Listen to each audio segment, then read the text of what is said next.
Welcome to Bharat civil affairs. और एक important issue ये निकल के आया कि संजीव सान्याल जो पीएम के इकोनॉमिक एडवाइजरी काउंसिल के मेंबर हैं, उन्होंने ऐसा स्टेटमेंट दिया है कि UPSC is complete waste of the time. देखिए, इसमें बहुत ऑलरेडी काफ़ी डिबेट है पब्लिक डोमेन में कि यूपीएससी की जो एज है, यूपीएससी सिविल सर्विसेज एग्जामिनेशन की, उसको स्लैश करना चाहिए, क्योंकि जो कैंडिडेट के गोल्डन ईयर्स हैं लाइफ के, वो एक प्रिपरेशन में वेस्ट हो जाते हैं if they are not able to get the selection. तो ये काफ़ी इंपॉर्टेंट डिबेट निकल के आई है कि यूपीएससी से complete waste of the time, ये स्टेटमेंट अपने आप में इस टाइम पे आना जब ऑलरेडी पब्लिक डोमेन पे इस पर काफ़ी डिबेट है।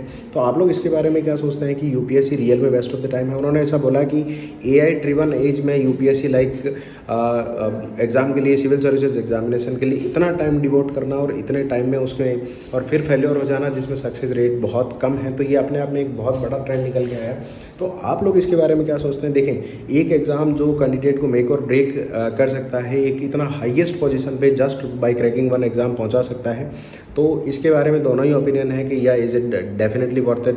और कई कैंडिडेट या फिर कई लोग ऐसा भी सोचते हैं it is not even single % worth it. तो सबके अपने डिफरेंट ओपिनियन है। आप लोग इसके बारे में क्या सोचते हैं? मुझे ऐसा लगता है, देखिए, see my personal opinion is UPSC को कुछ एज के रिगार्डिंग कुछ अमेंडमेंट या ऑल्ट्रेशन करने ही पड़ेंगे, बिकॉज ग्रोइंग टाइम के साथ में सिविल सर्विसेज का नेचर भी डिफरेंट हुआ है, प्लस एंट्री लेवल जो एज है वो भी थोड़ी कम होनी ही चाहिए, तो ही कैंडिडेट लॉन्ग टर्म के लिए सर्व कर पाएगा एज ए सिविल सर्वेंट। तो ये इंपॉर्टेंट चीज़ है, यूपीएससी को कुछ ऑल्ट्रेशन करने चाहिए, कुछ एक एग्जामिनेशन की जो प्रोसेस है उसमें और ज़्यादा ट्रांसपेरेंसी यूपीएससी को इंडक्ट करनी चाहिए, प्लस अर्ली एंट्री और अर्ली एग्जिट हो पाए अगर एज रिडक्शन होता है। तो ये एक इंपॉर्टेंट फैक्ट जो है वो यूपीएससी या ऑल्ट्रेशन गवर्नमेंट ऑफ इंडिया को लाना चाहिए, यूपीएससी को इस रिगार्ड में एक तरीके से अलर्ट करना चाहिए या अमेंडमेंट्स लाने चाहिए। Thank you for watching the session. आप लोग क्या सोचते हैं कि यूपीएससी सीएसई वर्थ इट है?